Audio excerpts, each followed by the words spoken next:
The following podcast is scheduled for one fall. Ding, ding, ding. Ladies and gentlemen, boys and girls, and all you other superstars out there, welcome back to the podcast. I'm Hunter Meach, and this is ATW, where we discuss all things wrestling. Got quite the things on the docket today. We're going to recap the Clash in Paris that happened this past weekend, and also where the storylines from that are going to lead for tonight's episode of Smackdown. We got a good weekly rewatch for you guys that I want to share about, and then we're going to finish it off with my top 10 favorite women's wrestlers of all time. So ladies, be sure to stay tuned because this one's for you. You can see it here and more right here on the Cut and Loose Network. We cutting loose.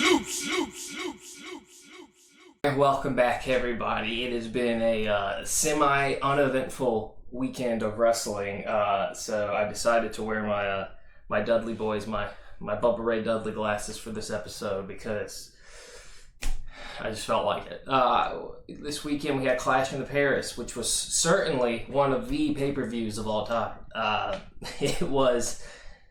if you didn't watch Clash in Paris, you did not miss anything. In fact, I would say you probably saved 3 hours of your life, 2 hours. It wasn't that long, but you probably saved a good portion of your life by not watching it. Not that the pay-per-view was anything offensive. It was just extremely predictable, and nothing really happened. Nothing of note, except for maybe the last match on the card. We'll get into that.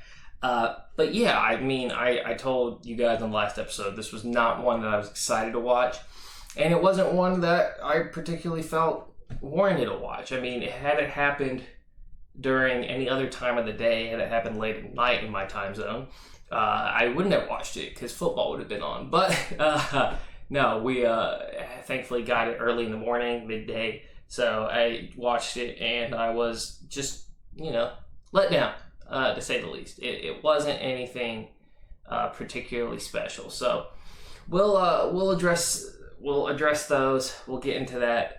We'll just do a quick recap of Clash in Paris because, again, didn't miss much.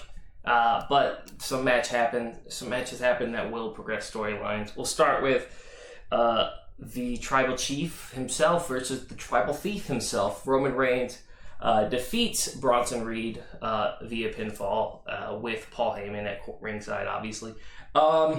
This was just a match that Roman needed to get a victory because, it's Roman Reigns and it's your biggest star currently.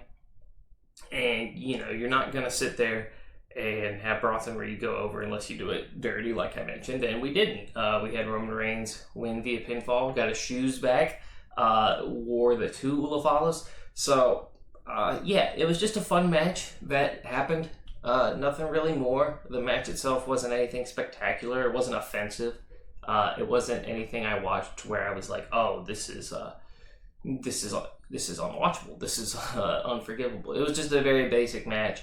It was a fun match. It's nice to see Roman. I will say it's nice to see Roman in a position where he doesn't have to take everything super seriously. He can cut up. He can have fun. But that's all this really was. It was really just a fun match. You didn't miss anything if you didn't see it. Just know Bronson Reed took the L. Roman Reigns got the W. That's really all you missed. From there, we move into another match that, again, was predictable to the point where I even forgot it was happening. The Wyatt Six defeated the Street Profits via pinfall. A fun match, I will say. None of the matches on this card were bad. Like, you're not going to watch it and say this was a waste of a pay-per-view. This is not Backlash 2018 or anything like that. But you will watch this and just say, did I need to watch this? I don't think you did. And I think it was really just an excuse for the WWE to sell out a big venue in Paris and make it streamed so everyone could watch and earn streaming revenue. That's all I really think it was. It's kind of weird even calling it a pay-per-view because it's almost like a glorified house show, but not really because it's still relevant to what's going on in the storyline. But they don't even really do true house shows anymore because they don't advance the storyline of the house shows, but they do everything that's related to the storyline there. So that's really all it felt like. I don't have much to say about this match other than it happened.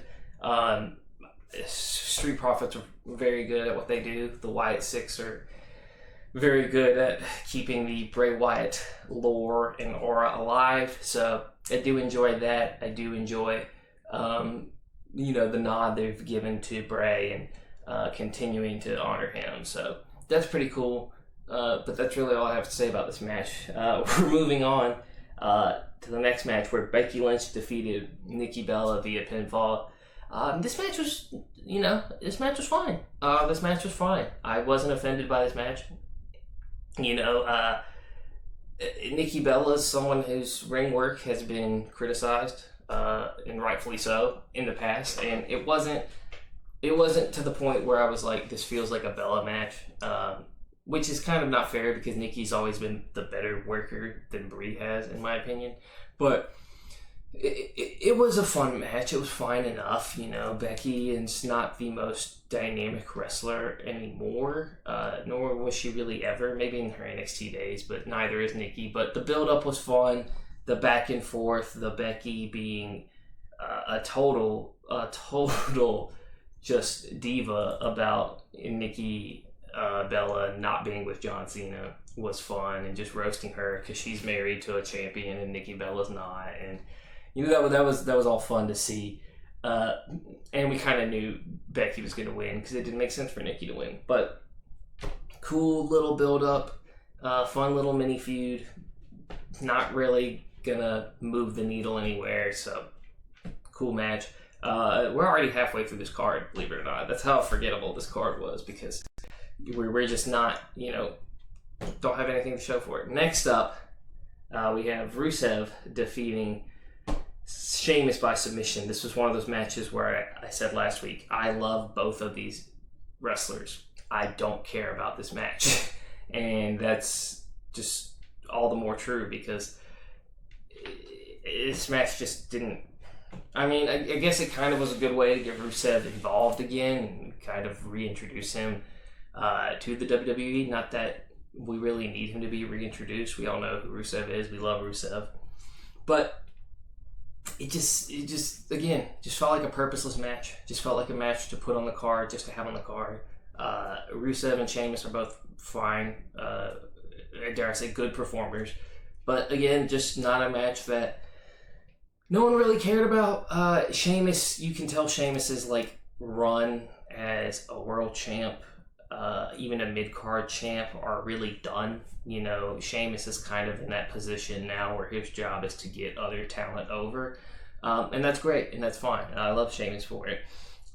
So he's getting his other friend over in Rusev, but I don't know where this is going to go because I don't know what the WWE is going to do with Rusev. We had so much heat going into Rusev with Rusev Day in the late 2010s. Then he left, and then he went and joined AEW, then realized AEW was a sinking ship, and left that, and now he's back here.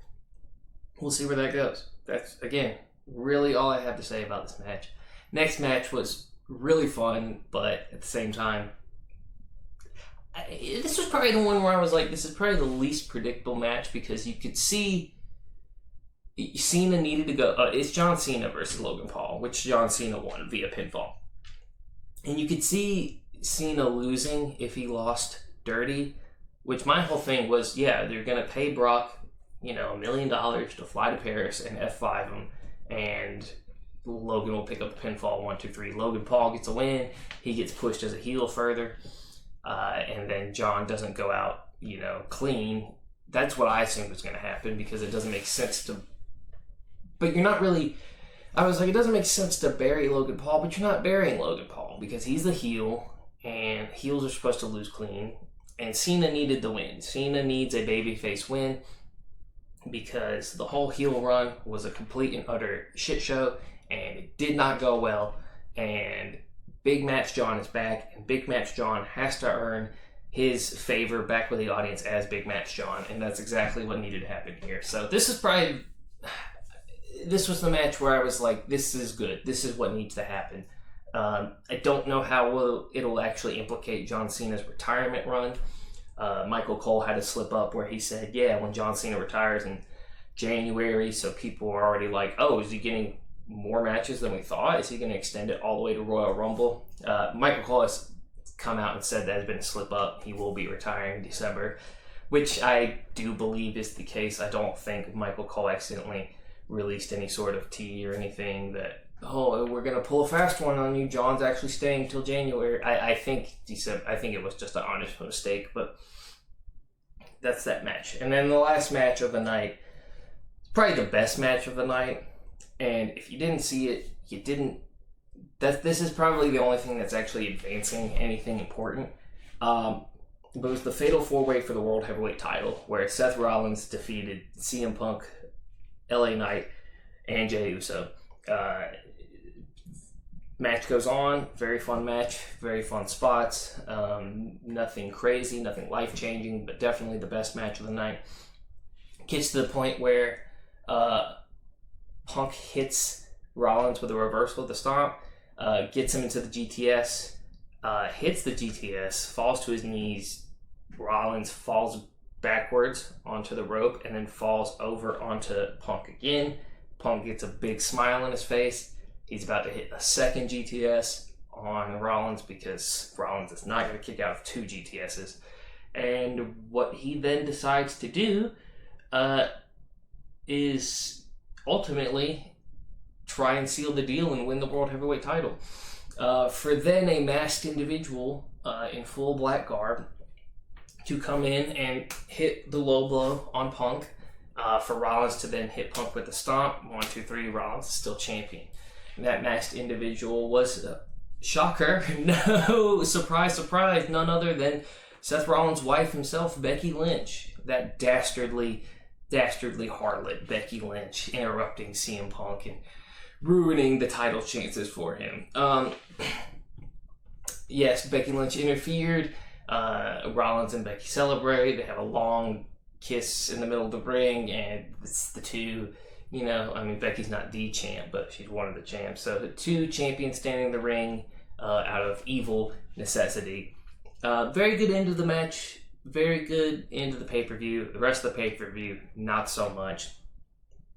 And this played into Raw a little bit, which is where we're going to get into a little brief weekly recap before SmackDown tonight.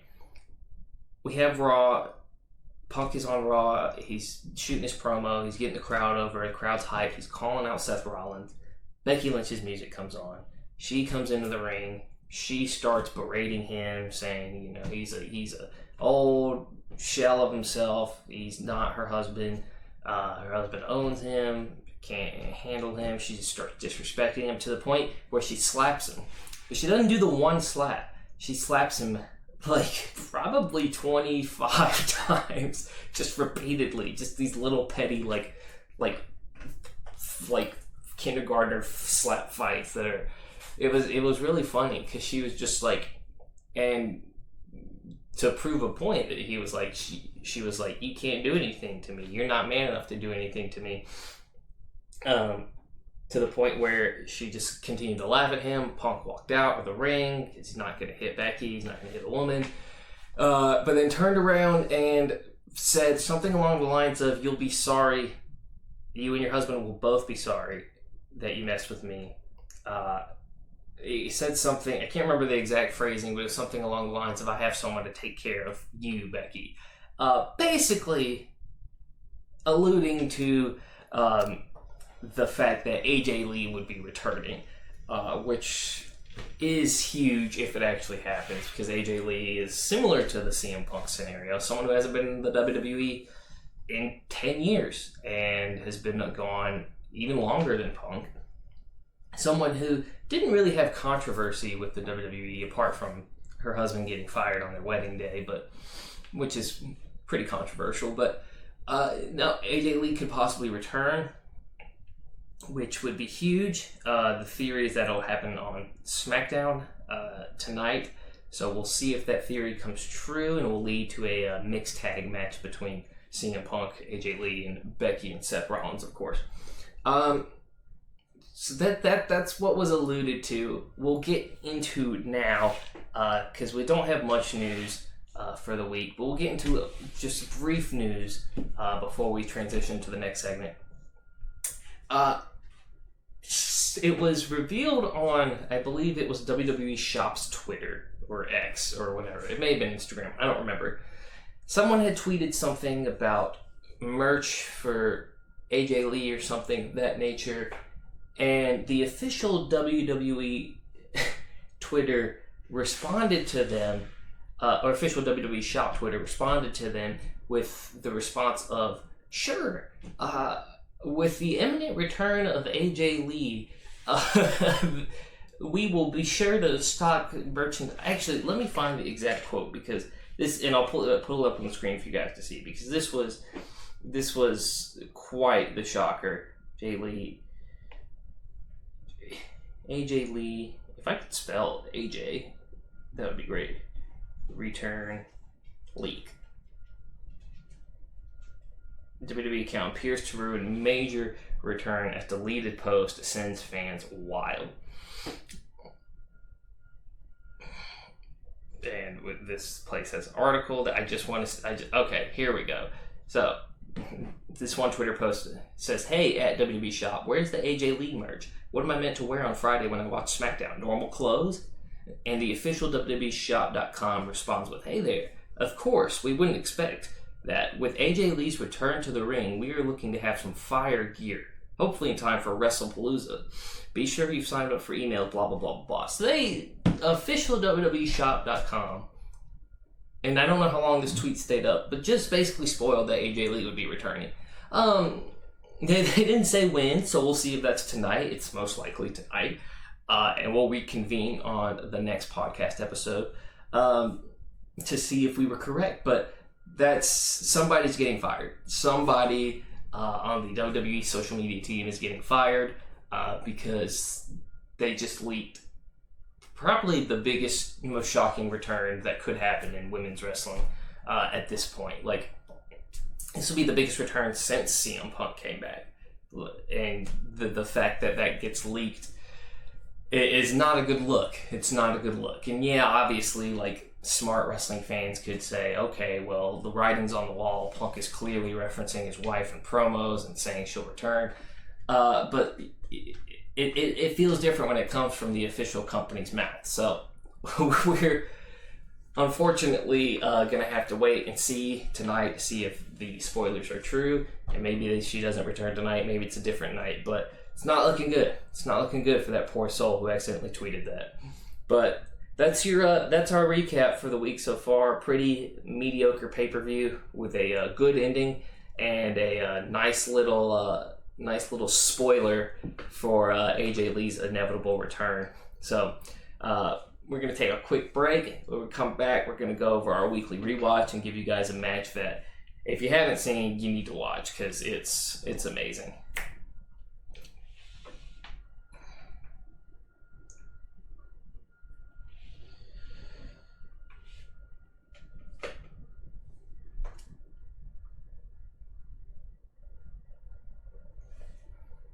And now we're going to take a quick break for a word from our sponsor. We've got Minor League Baseball Hall of Fame announcer Gordon Butterfield on the call for What Just Happened, brought to you by True Laundry Detergent. Gordon, take it away.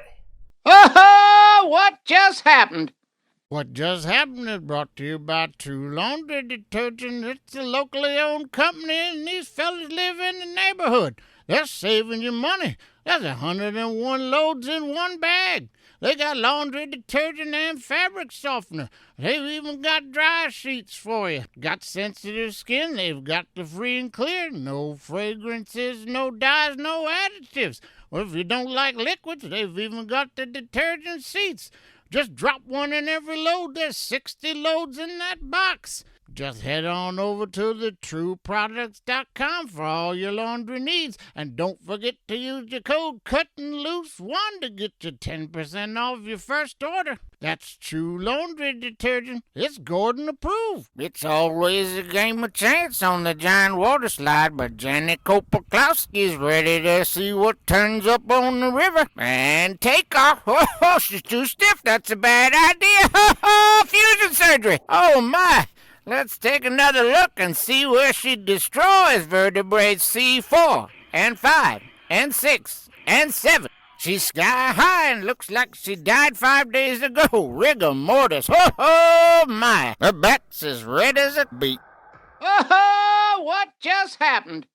And welcome back to ATW, where we discuss all things wrestling. And this week for Weekly Rewatch, I went back and watched a match that I think was a very important match for my childhood, because, I started watching wrestling probably, at least to the point where I can remember, when I was 4. So that would have been 2002, 2003-ish. So right at the end of the Attitude Era, right to the movement of the Ruthless Aggression era, the rise of, your Kurt Angles, your Eddie Guerreros, your Booker T's post WWE, or WCW, I should say.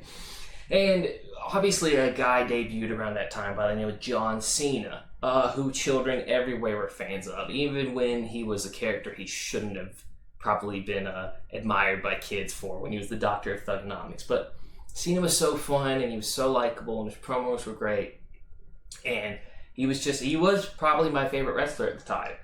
And I remember going into this match that this was probably the first time I ever rooted against John Cena, because I was still young. I still thought wrestling was like real, per se. I was 7 years old at this time, this match, I think. And I wasn't really smart to the business yet, but I did start to understand it, and did start to understand more about rooting for other people and getting fatigue of certain wrestlers. And so the match I wanted to rewatch this week to see if it was as great as I remember was the main event from ECW One Night Stand 2006. I'm talking about Rob Van Dam versus John Cena for the WWE title.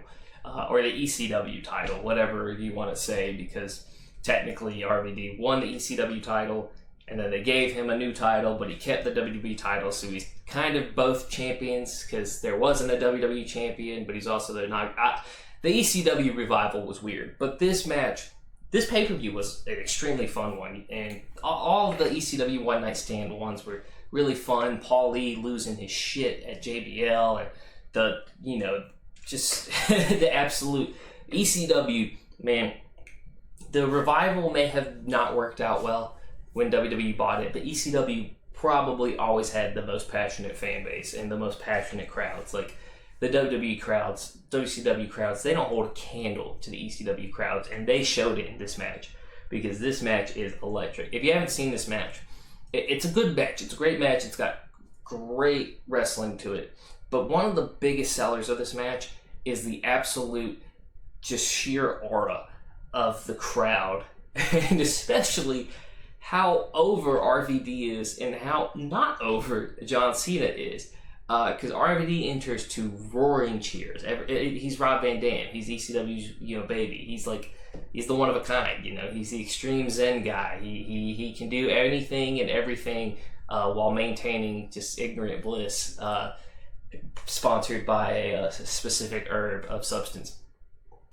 But RVD enters to this just huge welcoming, and then John Cena's music plays, and it is the loudest bit of boos ever that Cena had ever had to hear at that point. It could have been ever. I mean, the Money in the Bank in Chicago in 2011 is a toss-up. There were more people there, but man, this match, you could tell Cena was not used to this, because he walks in and he's just like stone-faced, doesn't know how to respond, to the point where he just does the signature walk up with the title above his hand and just head down and just slow walk into the ring, and people are just booing and they're throwing shit at him. Cena is not over in this match. People don't want to hear Cena, which is crazy, because Cena's been the hottest thing for the past, at this point, year and a half, from winning the WWE title at WrestleMania 21. And so it's crazy. Everyone's just chanting "F you, Cena, you're overrated, you can't wrestle." They're throwing, John Cena does the one-arm shirt takeoff, throws it, and they throw it back in the ring, and he has to throw it a different way. They throw it back in the ring. They just don't want anything to do with Cena. And you could just tell that this crowd is going to be absolutely furious. the Coliseum, or not Coliseum, but arena that they're playing in, will collapse if RVD does not win the title. The match kicks off. Heavy offense from RVD throughout. RVD, if you haven't seen Rob Van Dam wrestle, if you're younger, go watch. First off, watch this match, but watch a couple of other RVD matches to see how he wrestles. Very, very high offense, very fluid, a lot of rolls, a lot of kicks, enziguris, things of that nature, and he's going at it. The action quickly goes outside of the ring like any good ECW match should. They're fighting out there. RVD hits a moonsault off of the steps onto Cena, and he actually just has the crowd going. They get back into the ring. A chair gets involved somehow, and RVD ends up hitting a Rolling Thunder onto Cena's chest to get a huge pop, because everyone loves a Rolling Thunder. You add a chair to it. It's amazing. They're going at it. RVD's trying to hit Cena with another thing. Cena actually reverses and hits RVD with a DDT headfirst onto the steel chair to regain the advantage. And then Cena actually takes advantage for a while. And then before RVD gets some momentum back, they get a more back and forth. Again, like any good ECW match, to honor the Dudley Boys, RVD gets a table and sets it up in the corner to have Cena to try and get Cena through it. But Cena is able to avoid that and lock in the STFU, which is what it was called back then. This is back when his finishers were the FU and the STFU, not the STF and AA, which PG is PG, but it was funny why they were called that. The FU was an FU to Brock Lesnar's finisher move because they're so similar, and then the STFU is just an STF but a cooler name. But he locks in the STFU. RVD ends up getting out, and then Cena eventually goes to hit RVD with the FU. RVD grabs onto the rope to try and get out of it, but it actually just doesn't work to RVD's advantage because Cena just ends up FUing him out of the ring to fall on the mat outside, and RVD is down. And this whole time, I should mention, we've had like 3 referees, all right? We've had multiple referees get knocked out of action. They've had to have backup referees come in. And I think at this point, another referee went down. Maybe it was only 2. I can't remember. I know there were multiple referee changes. But Cena FU's RVD out. It's looking like RVD's not going to get the better of Cena, because all Cena has to do really at this point is roll RVD in and hit him with a pin. Then all of a sudden, a man with a motorcycle helmet and trench coat slides in, lines himself up with Cena, and just spears him through the table. And obviously reveals the motorcycle to reveal this is that dastardly coward Edge. Edge has once again tried to one-up John Cena, and because at this point they're having this big feud, this big back and forth, and I think this was after the Edge cash-in on Cena, where he had the Rated R spinner title. This is after that, but where was I?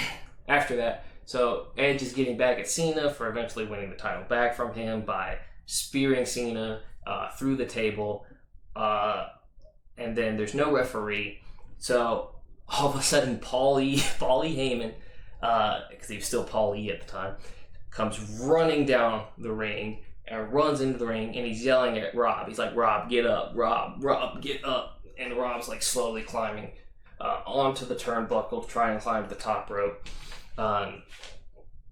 He's just shouting at Rob to do it. Jumps, hits him with... Rob Van Dam has the most beautiful frog splash. You can fight me if you disagree, but the most beautiful frog splash we've ever seen. Boom, onto Cena, hits the pin. Paulie comes in for the cover because he owns ECW. He can do whatever he wants. 1, 2, 3. Rob Van Dam wins his first and only WWE Championship, and the crowd goes freaking ballistic. I mean, these guys are eating it up. Like, RVD is the hometown hero. RVD is just, he gets a win for ECW. It's huge. Cena's been destroyed. ECW proves that they are not the promotion to be messed with.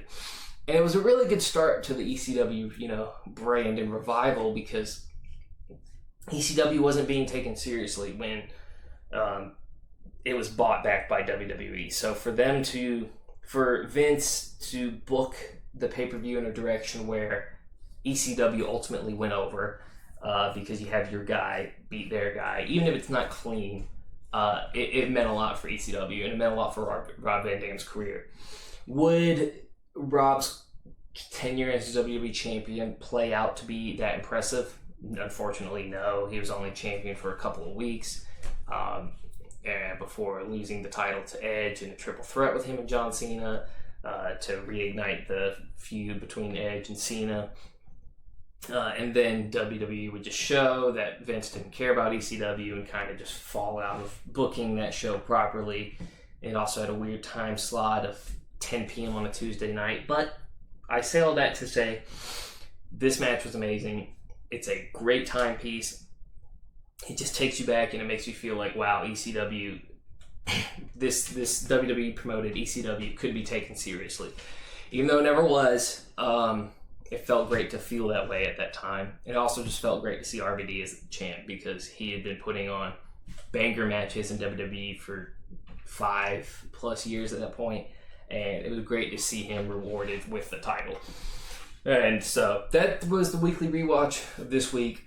I think this match is, it may not be the most technically proficient, it may not be the most, some of these things may seem simple now, but if you could, it's harder for an audience who wasn't there at the time, but if you did watch it live or you were watching wrestling around that time, removing yourself from the now and like planning yourself back then really encapsulates the feeling of what it was like to see that happen, and really encapsulates the feeling of seeing John Cena at the peak of his career lose to Rob Van Dam.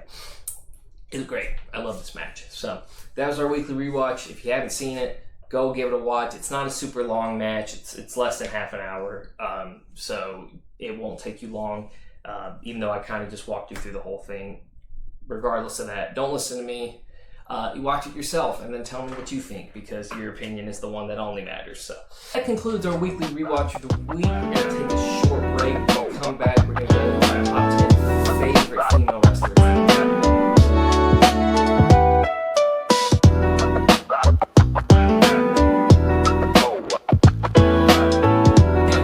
ATW, where we discuss all things wrestling. This week's top 10, ladies, this one's for you.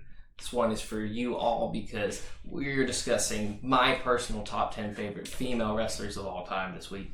And this one's interesting because I really had to dig deep and see how I wanted to go about this, because women's wrestling, as we all know, it's taken a weird. It's had a weird development, at least in the Western world, and specifically in the WWE. In Japan, it has always been,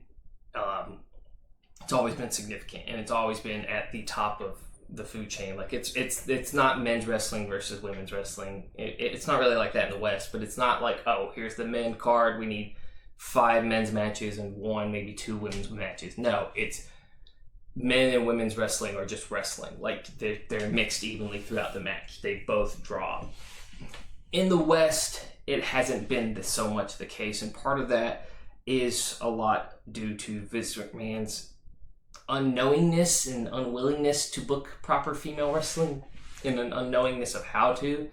Back in the 80s, it was basically just, Wendy Richter versus Moolah or Sensational Sherry. It wasn't there wasn't a lot to be done, and you started to see some development of women's wrestling in the late 80s, early 90s, and you started to see that in WCW too. But eventually, in the late 90s, especially the Attitude Era, women's wrestling just became an afterthought to Vince, and instead of just having women who wanted to pursue the sport and art of wrestling have great storylines and put on great matches, he just decided to make them wrestle in their bras and panties.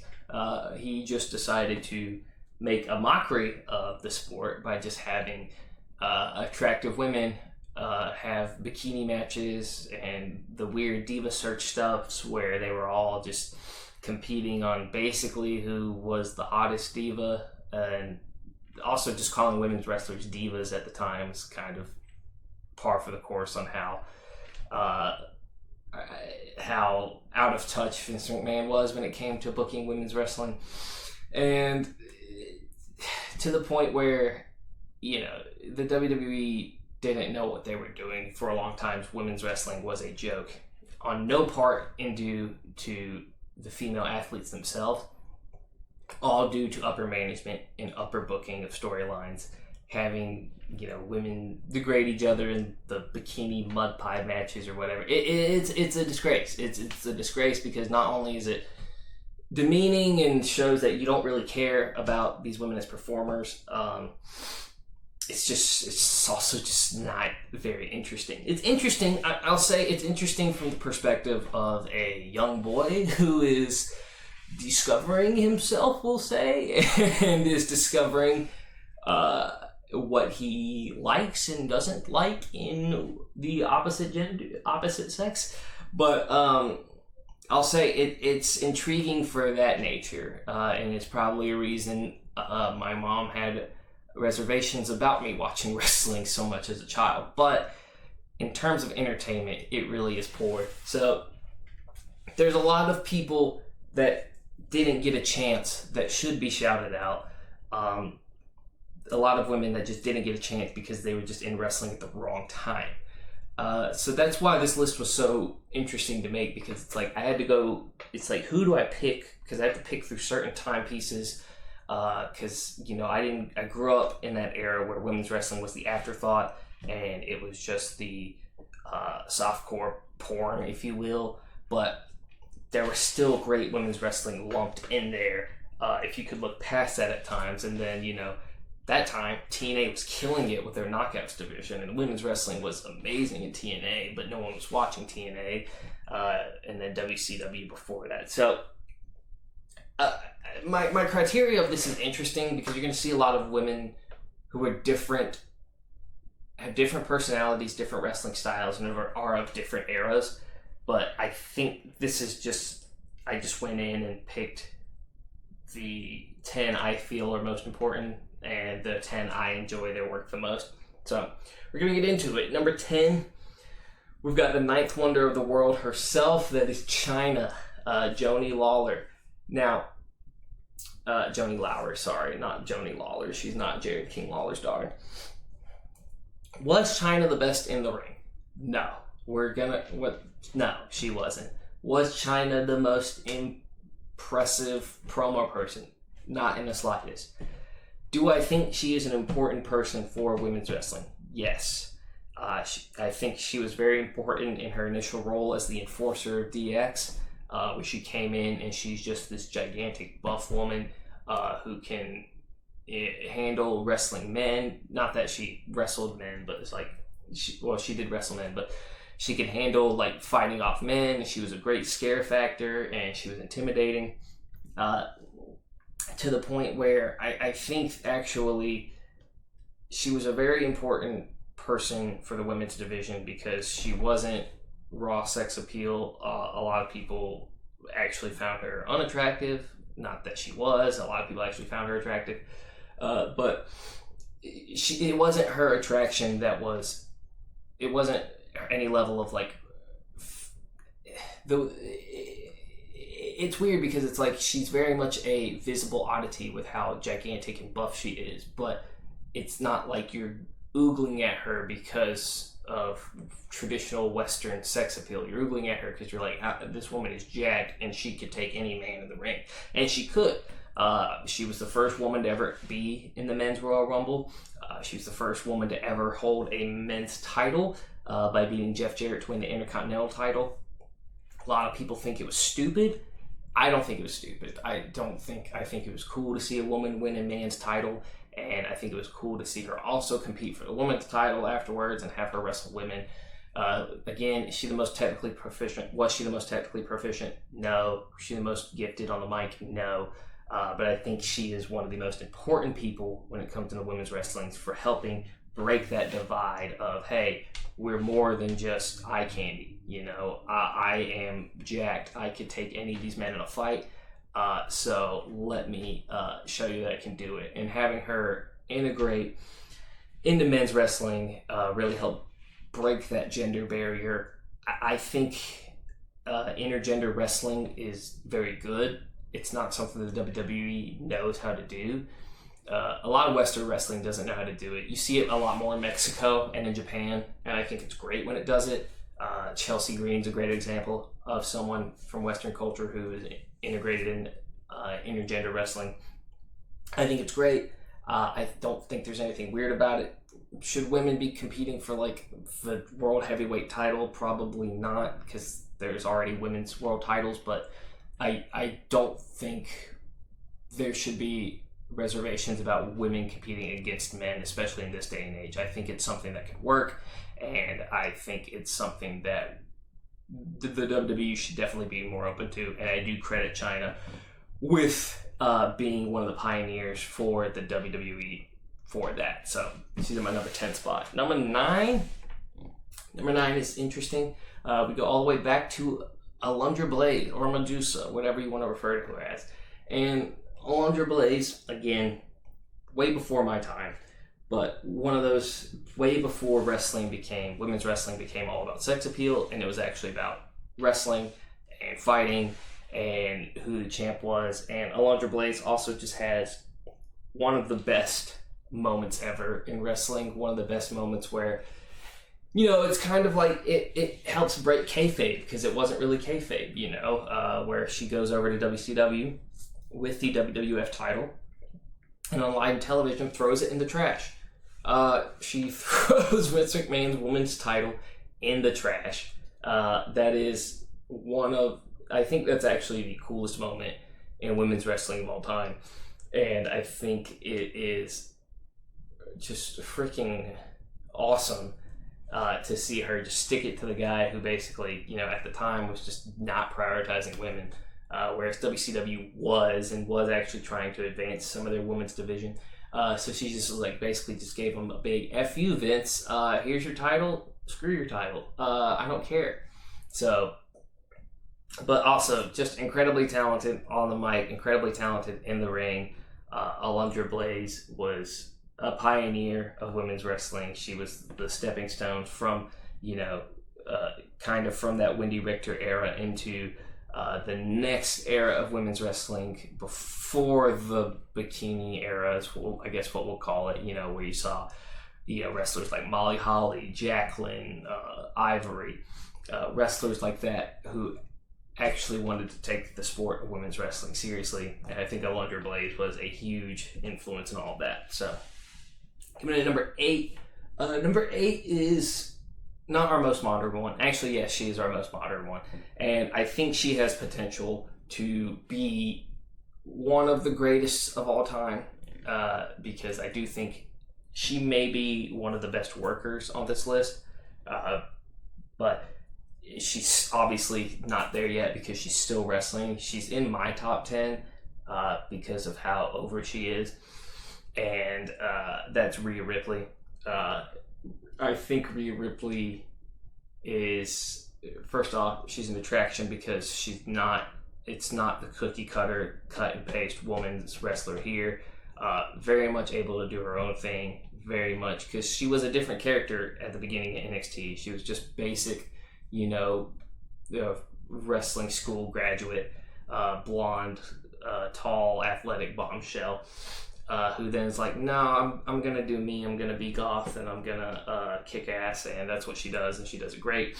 And she's got tremendous character work, tremendous promo work, and is amazing in the ring. I think she's had some of the best in-ring wrestling matches of any of the women in the past, I was gonna say 5, but maybe even, well, we'll say past 8 years or so. I mean, her bouts with Charlotte have always been great. Her bouts with Io Sky, amazing. I mean, I think her match with Io Sky this year may be match of the year. And I'm talking just all matches. So, just tremendous athlete, tremendous worker. I think she'll go down as one of the greatest, especially with the way she's just been able to integrate herself in everything. She can work as a heel. with the Judgment Day and like with Dirty Dom as a compliment. She can work as a babyface. She can get over in everything she does, and I think she's great. I also think that, you know, she's also one of the other few women to enter a men's Royal Rumble, which is freaking cool. I also think she would be able to branch that intergender wrestling very easily. She's obviously very tall, very strong, athletic, and I think she would, if the WWE ever actually did decide to proceed with that realistically, maybe a revenge match of Dirty Dom versus Rhea Ripley, that would be awesome. So, and I think her career is just going to continue to flourish. So Rhea Ripley's out by number 8. Coming in at number 7, she was just mentioned, and she's gotten some weird heat recently, but I do think not having her in the top 10 is just an ultimate fool's game. And that's Charlotte Flair. Look, I think a lot of that, especially with the documentary that was just released, showed that a lot of that was just fake and manufactured heat between Tiffany Stratton and Charlotte, and she's gotten a lot of heat, but you can't deny Charlotte Flair is probably the best female worker the WWE's ever had. She's probably the best in-ring talent they've ever had. She is put on so many great matches.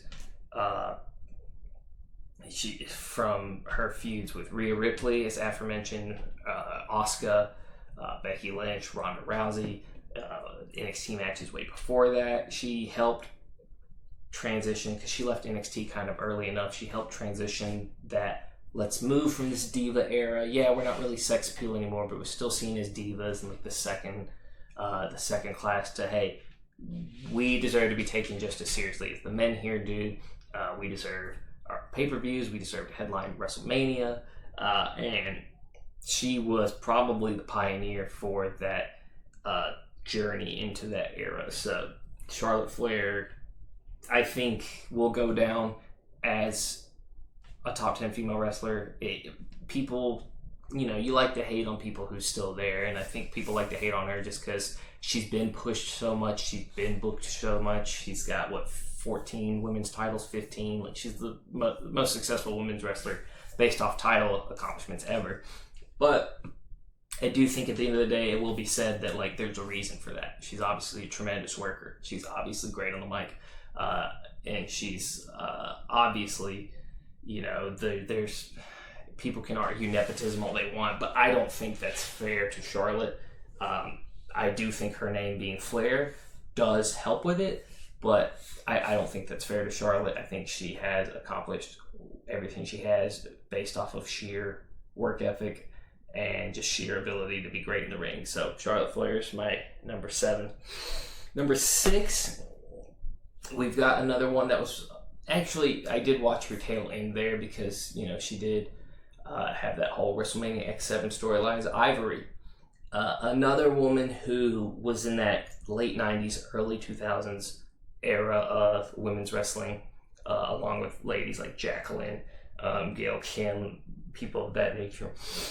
Someone who straight up said, I'm not gonna, to the point where they worked it in a storyline, basically said, we're here to wrestle, we're not here to be sex appeal, which is crazy also. And they worked it into a storyline with the IRS where she basically became the censorship police, and basically was just, her whole job was to go around and chastise women for being scantily dressed or being seen as, you know, objects. I will say it was a very weird storyline, but it was also kind of funny because everything she was saying was true, because women's wrestling was becoming just a mirage of sexual conduct, and again, just a mockery of what it once was, with all these broad painting matches and weird little pillow fight matches. And it's funny because she was booked as the heel for standing out against that by Vince McMahon, but it's also funny because everything she was saying was true. But regardless of that storyline, tremendous worker, tremendous wrestler, great promo game. I think Ivory is someone, I mean, she's in the Hall of Fame for a reason, but I think Ivory is someone that people who watch nowadays don't appreciate because they just don't go back and watch very often that era of women's wrestling. And I think it's also, she came at a time where there wasn't near as many women's wrestlers hired by the WWF. So there wasn't as much to do because there weren't as many matches to book because you didn't have this huge pool of women to choose from like we do now. But Ivory, again, it's crazy because we people my age don't understand just how important and how great of a wrestler she was. Go back and watch Ivory matches if you haven't, because she was fantastic and great women's wrestler, great champ, great storylines. The IRS storyline was amazing. The payoff with Chyna beating her was great too. But I think any list without Ivory is a faulty list. What are we at? Number 5 now? Is that right? 1, 4, 5. Yeah, number 5. Number 5 is Victoria. I'm going to sound like a broken record here, but Victoria was one of those wrestlers who didn't fall into that trap of I have to be as scantily dressed as possible and I have to I have to be a model bombshell for Vince McMahon to actually get anywhere. Everything she accomplished was through sheer talent and sheer wrestling capabilities. Great on the mic. Victoria was amazing. And also, let it be known, like I say, they didn't have to fall into these traps of being the bombshell. All these women are stunning, like incredibly attractive. It's just they actually prioritized wrestling. They prioritized the art form and why they were here rather than let me be undressed. And no disrespect to people like Sable, like Stacy Keibler, but they weren't there like Sunny, but they weren't there to be wrestlers. Let's be honest. They were there to be booked as via sex appeal. So Victoria was one of those wrestlers at the time that didn't fall into that trap, and I just like Victoria better than Ivory. I mean, it's pretty close, but for me, I always messed with Victoria better. Love the themes, love all the things she said, the theme song, and also love the I Ain't the Lady to Mess With afterwards. Two great theme songs from Victoria, and is she in the Hall of Fame yet? I don't know if Victoria's in the Hall of Fame. I don't think she is. I think I would have recalled her being in the Hall of Fame. But great wrestler and great usage after her kind of height, because she stayed around for a while and she was, kind of there to help get lower card talent over, and she was then used to get some people in ECW over, and I think the ECW didn't have a women's champion, I don't think, but she was utilized there very well. Great wrestler Victoria is. She's in my number 5 spot. Coming in the top 4, this is probably where more people my age align with their top picks. Number 4, she's often seen as the best women's wrestler of all time. And if you think so, I can't put it past you. It makes perfect sense. But she definitely was the most popular wrestler at the time. We got Trish Stratus. Trish Stratus is one of those that is great to admire because she was hired for the purpose of being a Sable type, or being a, you're here for sex appeal. You're here to be sexy. You're here to be attractive. You're here to get the guys aroused and get them to pay more tickets because you're hot. And she did that at first and then was like, no, I actually want to wrestle. And trained to be a wrestler while she was in the WWE, to the point where, she trained up, worked hard, and to be not only a, competent in-ring performer, but a very good in-ring performer. I would even say great in-ring performer. One of the best women in-ring performers ever, to the point where, it was less of hyped up, push-up bras and scantily skirts.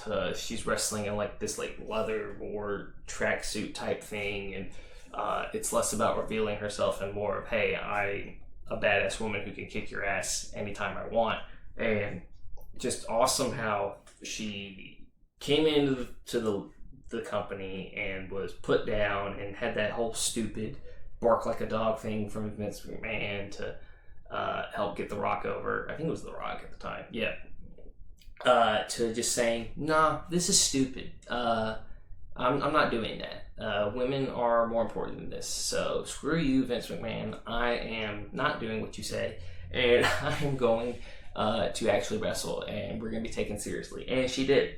And that's why she's been invited back so many times, and she's still put on great matches at the age she's at, because she's good at it, and she's great at it, and she's one of those pioneers for it.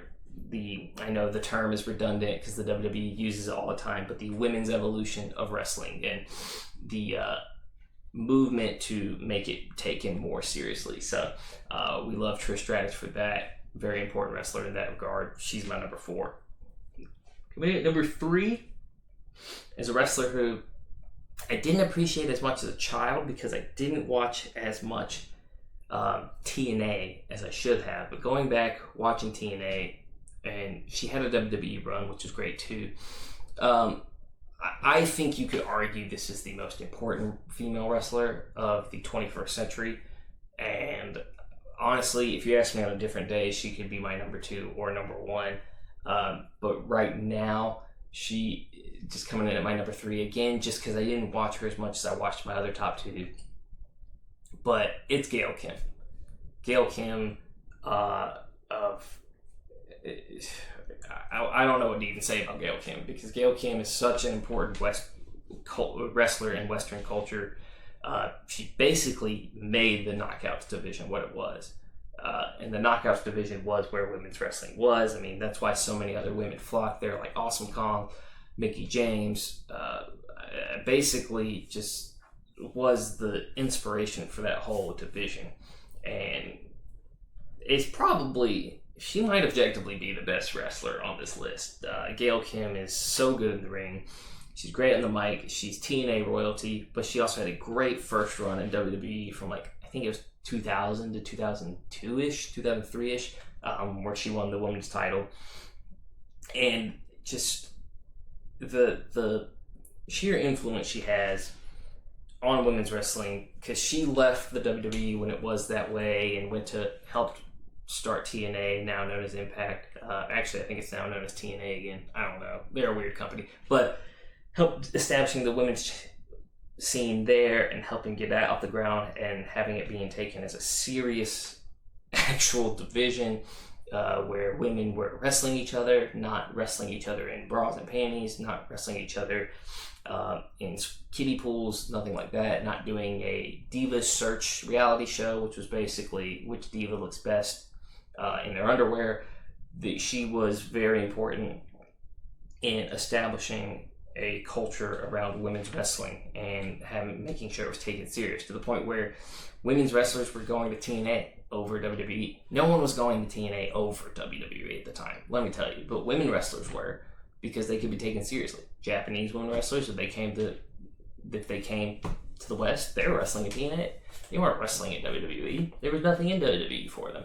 WWE wanted Playboy bunnies to be their crew. That's what they wanted at the time. So Gail Kim, extremely influential. I think she's probably the most influential female wrestler of the 21st century, as I said. Just great in ring, great on mic, great all around. Gail Kim is so important. She's my number 3. Top 2, it's a toss-up here. It's a toss-up, I'll be honest. It kind of depends on what kind of mood I'm in, how I'm feeling.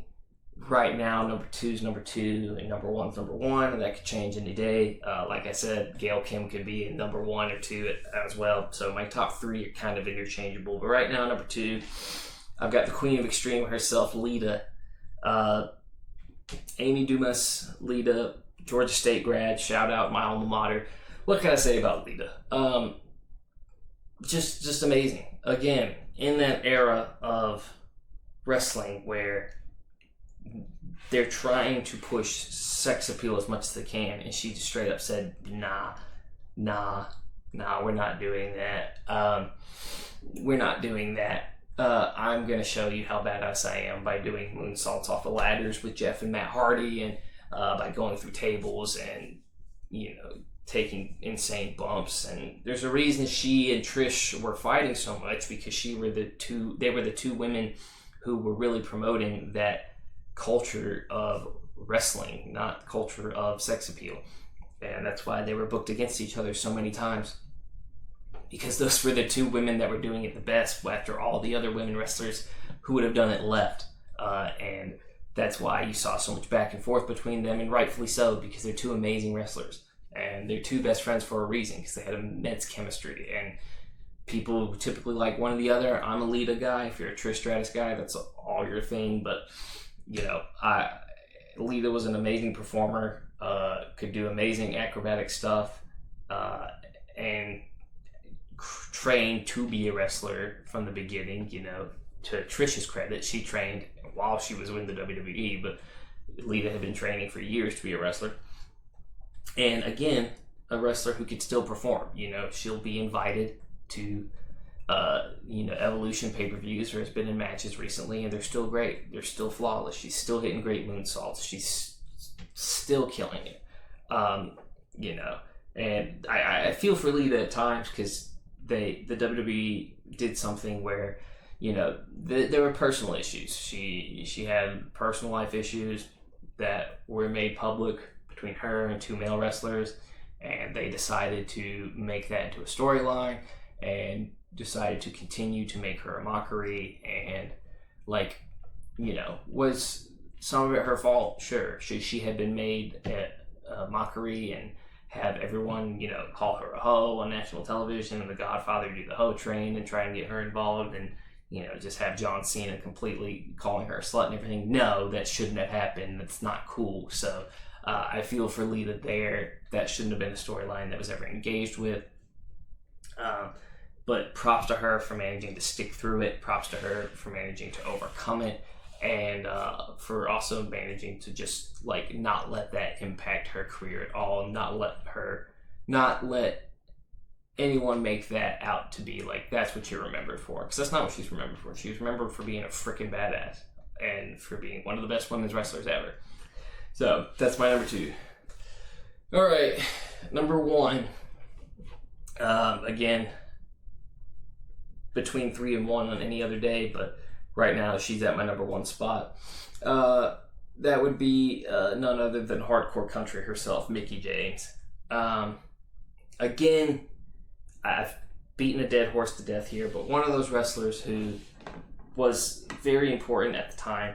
A wrestler who succeeded both in TNA and in WWE, and just was an amazing on the mic. She had the whole psycho stalker storyline with Trish at the beginning of her run, to being one of the most influential women at the time, to being a locker room leader, and is amazing in the ring.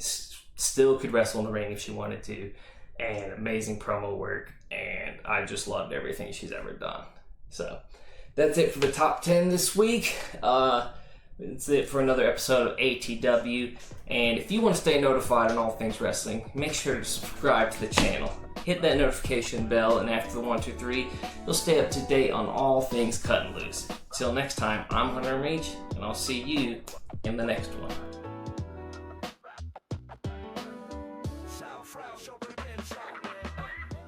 We cutting!